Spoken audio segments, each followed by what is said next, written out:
여러분, 혹시 이런 상상을 해보신 적 있나요? 어느 날 갑자기 여러분의 동네에 우주 환승 터미널이 생긴다면? 그것도 아주 평범한 구멍가게 옆에 말이죠. 오늘 우리는 그런 상상 속 이야기를 통해 우리 사회의 모습을 들여다보고 서로 다름을 인정하고 이해하는 법에 대해 이야기해 보려 합니다. 봉천동의 기적 우주 환승 터미널의 탄생. 어서 오세요. 그쪽 손님은 어느 행성에서 오셨나? 이 한마디로 시작되는 은하계 환승터미널 구멍가게는 우리에게 익숙한 일상 속에 판타지적 요소를 더해 흥미진진한 이야기를 펼쳐냅니다. 그런데 잠깐, 왜 하필 봉천동인가요? 이 질문에 대한 답은 소설 속에서 이렇게 설명됩니다. 그런 제44은하계에 지구에, 그것도 봉천동 구석에 갑자기 우주 환승터미널이 생기게 된 것은 순전히 제38은하계 내에 있던 블랙홀 하나가 소멸했기 때문이었다. 이 설정은 우리에게 중요한 메시지를 전합니다. 우주의 거대한 변화가 지구의 작은 동네에 영향을 미치듯 우리의 작은 행동도 누군가에게는 큰 영향을 줄 수 있다는 것입니다. 원동웅 평범함을 꿈꾸던 비범한 아저씨.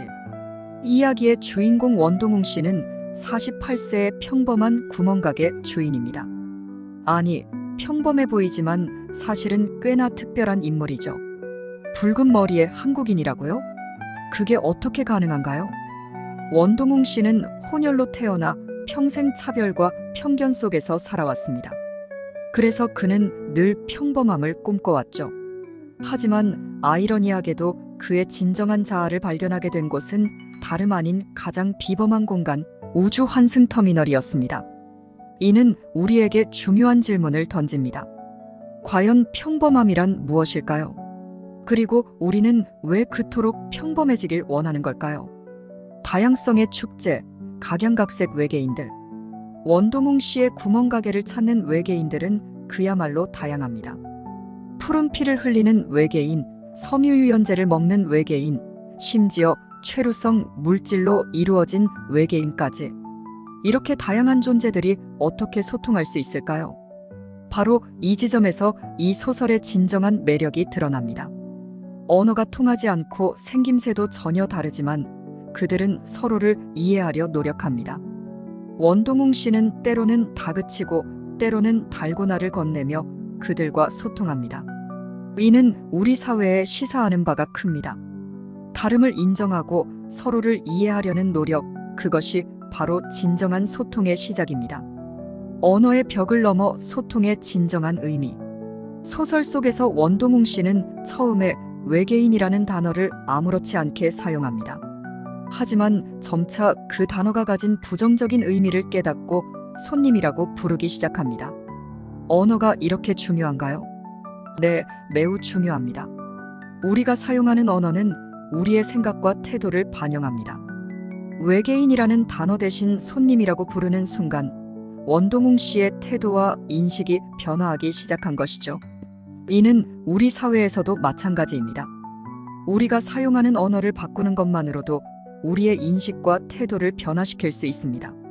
차이와 차별 우리 사회의 모습.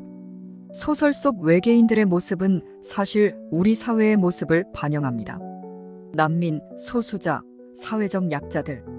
그들은 모두 우리 사회에서 다름으로 인해 차별받는 이들입니다. 그렇다면 우리는 어떻게 해야 할까요? 첫째, 우리의 편견을 인식하는 것부터 시작해야 합니다. 둘째, 다름을 인정하고 존중하는 자세가 필요합니다.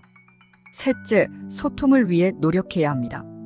언어가 통하지 않더라도 마음으로 소통할 수 있습니다. 구멍가게, 치유의 공간. 원동웅 씨의 구멍가게는 단순한 가게가 아닙니다. 그곳은 다양한 존재들이 모여 서로를 이해하고 치유하는 공간입니다. 우리 사회에도 이런 공간이 필요하지 않을까요? 네, 맞습니다. 우리 모두에게는 안전하게 자신을 표현하고 서로를 이해할 수 있는 공간이 필요합니다. 그리고 그 공간은 거창할 필요가 없습니다. 작은 구멍가게처럼 일상 속 작은 공간에서부터 시작할 수 있습니다. 우리 모두가 외계인이다. 이 소설은 결국 우리 모두가 누군가에게는 외계인일 수 있다는 메시지를 전합니다. 우리는 모두 다르고 그 다름으로 인해 때로는 소외감을 느끼기도 합니다. 하지만 그 다름이 바로 우리의 고유성이자 강점이 될 수 있습니다.